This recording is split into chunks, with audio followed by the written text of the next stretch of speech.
Dobar dan, dobrodošli u još jednu uskršnju radionicu. Danas ćemo raditi najpoznatiji simbol Uskrsa, a to je naravno pisanica.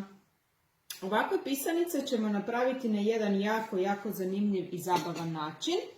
Treba nam sve ono što vjerujem imate kod kuće, a to je riža, obična plastična vrećica, malo octa, tekuće boje, mogu biti boje za kolače, ali mogu biti i tekuće boje za pisanice, možete staviti čak i malo praha kojim se inače bojaju pisanice. I treba vam naravno jedno kuhano jaje. Važno je da to jaje bude još uvijek toplo. U običnu plastičnu vrećicu za zamrzavanje stavite 6 žlica obične bijele riže i zatim u tu vrećicu stavite 15-20 kapi tekuće boje ili malo praha, ovisno koliko želite da vam boja bude intenzivna.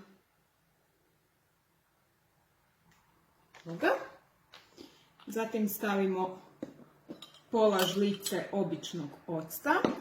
Ocat je važan kako bi se boja jače zadržala za jaje, kako se ne bi skidala. Zatim u vrećicu stavimo jaje, zatvorimo i sada počinje zabavni dio. Tresemo.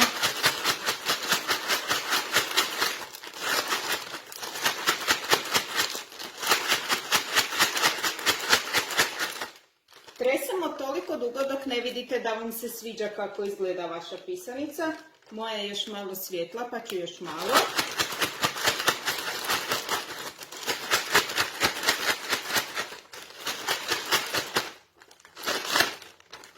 Evo ga, to je to.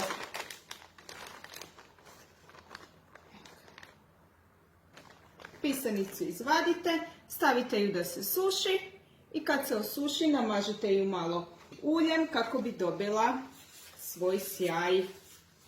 To je to. Evo, nadam se da ćete i vi izraditi pisanice kao što sam i ja i da ćete poslati svoje radove. Evo, ja sam stavila i u košarice, jednu plavu i u zečiću su 2. Hvala vam lijepo i očekujemo vaše radove. Sretan Uskrs i doviđenja!